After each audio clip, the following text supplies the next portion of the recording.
For today's episode, I'm going to talk about choosing the best moveset for your Pokemon. I've referenced a spreadsheet in a few different videos that ranks Pokemon based on their movesets and both their offensive and defensive abilities. It's really confusing and I've gotten a lot of questions about it, so today I'm going to explain how you can use it to find out which movesets are best for your Pokemon, and also how your Pokemon ranks against other Pokemon in both offensive, defensive, and overall strength.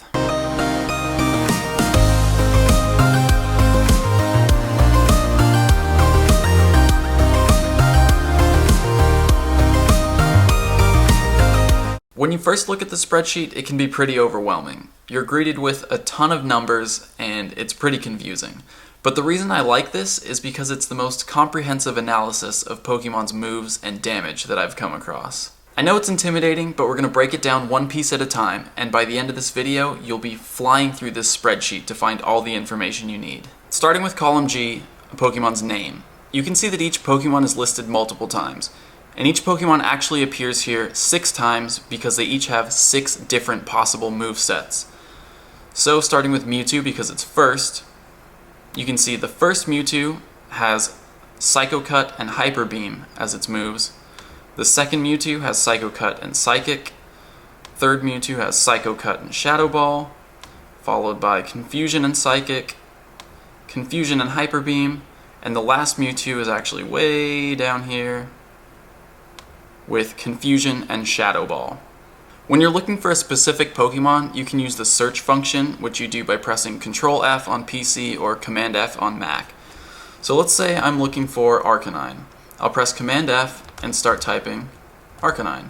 There's going to be 6 results for each Pokemon. Like I said, 6 different possible movesets.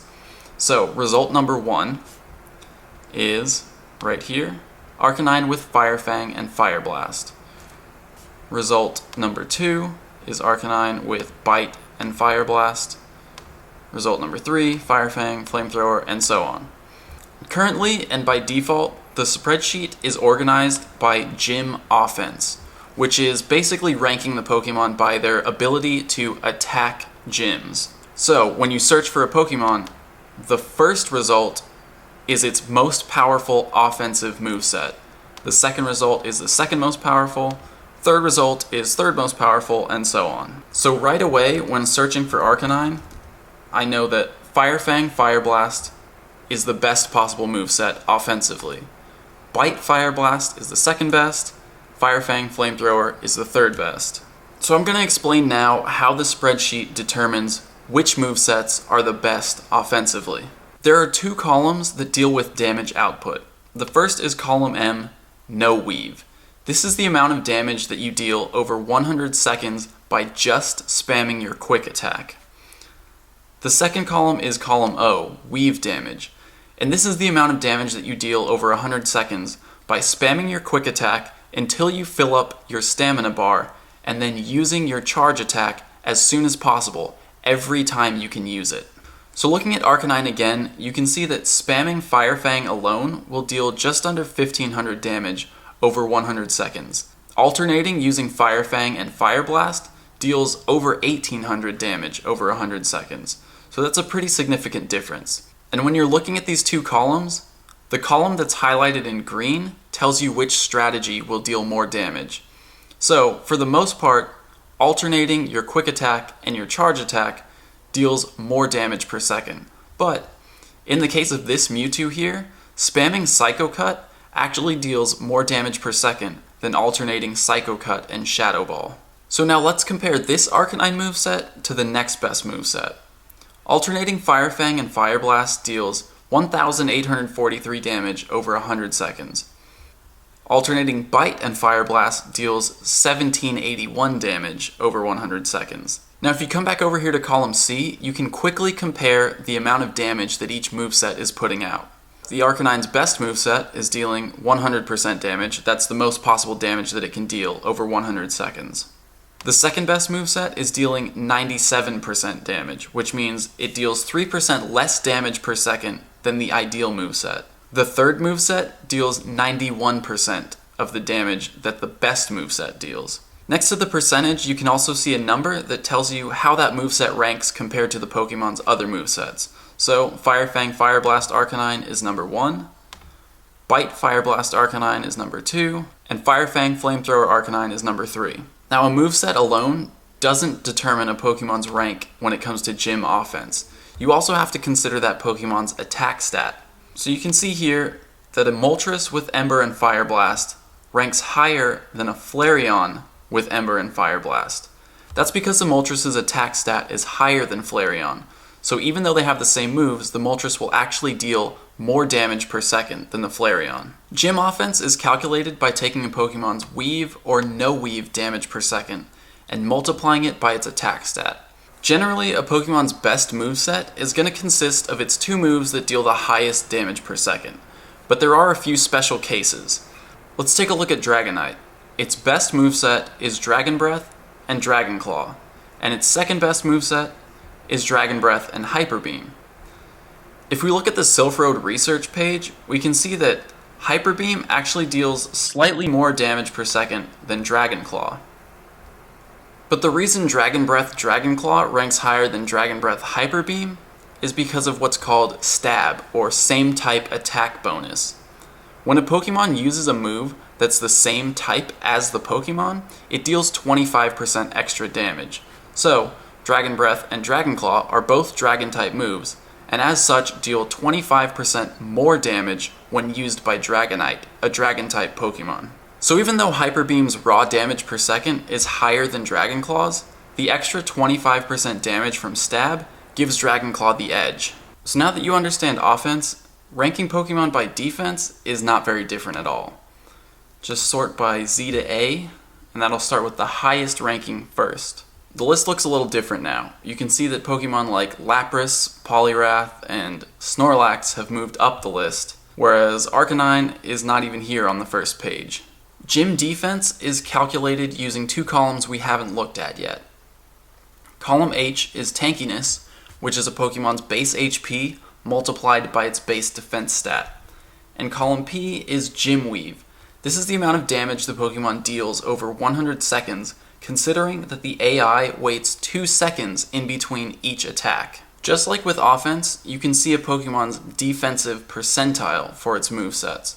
So, Lapras with Ice Shard and Ice Beam is number 1 defensively.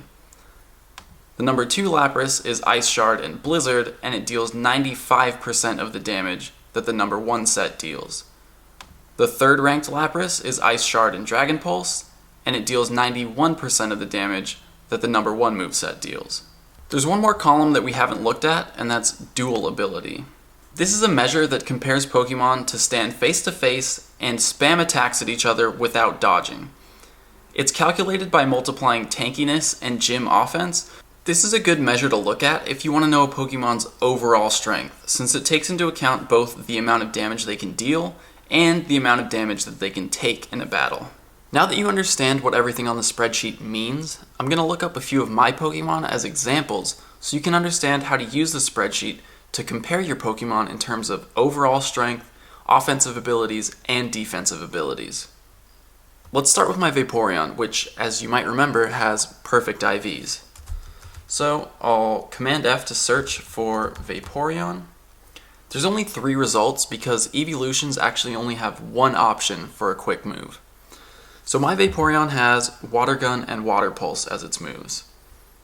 And you can see that's actually the worst offensive moveset that a Vaporeon can have, but the best defensive moveset.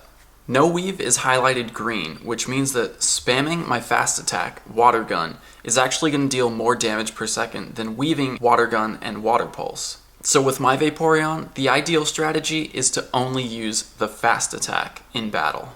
I have the spreadsheet sorted by dual ability right now, which ranks a Pokemon based on their overall offensive and defensive capabilities. My Vaporeon with this moveset is ranked 44, which is pretty high considering there's over 800 possible moveset combinations for different Pokemon. If I change the spreadsheet to sort by gym offense, my Vaporeon is now 164. And if I change it to sort by gym defense, my Vaporeon is 53. So overall, this is a pretty good Pokemon. A I'm going to go back to sorting by dual ability and look up my Arcanine. My Arcanine has Bite and Flamethrower as its moves. So, my Arcanine ranks 4th in terms of both offensive and defensive ability compared to other Arcanines with different movesets. In dual ability, it ranks 48, which is close to my Vaporeon. Offensively, it ranks number 26, which is really high. But defensively, it falls to 104. Overall, its strength is similar to the Vaporeon. For the next example, I'm going to compare two different Jolteons that I have. The first one has Thundershock and Thunderbolt for its moves, which is the second best offensive moveset and the number 1 defensive moveset for Jolteon. But with the spreadsheet sorted by dual ability, Jolteon ranks 210. My second Jolteon, which has Thundershock and Thunder as its moves, has the number 1 offensive moveset, but it still ranks 193 out of Pokemon overall. So, there's a lot of useful information in this spreadsheet. It's confusing, but hopefully I've done a decent job explaining it to you. If you have any questions, you can leave them in the comments, and I know you're looking up all your Pokemon right now, so go ahead and leave a comment and let me know what some of your best Pokemon are. As always, thank you so much for watching, and we'll see you in the next episode. We've explained different parts of this information in previous videos, but I wanted to have one video that completely explains everything so we could point to it as a starting point for understanding advanced strategies and mechanics in Pokemon Go. Rather than just telling you which Pokemon have the highest CP, I'm going to explain how CP is calculated, so even after possible changes and future updates, you'll have a sense of where Pokemon's strength comes from. There are a few different terms that I'm going to have to define for all this to make sense. In Pokemon Go, there are 3 hidden variables that affect CP. They are base stats, individual values or IVs, and level. Let's start with level. In Pokemon Go, each Pokemon has a hidden level, and the 2 visible indications of that level are the current position of its CP arc and the amount of Stardust required to power it up.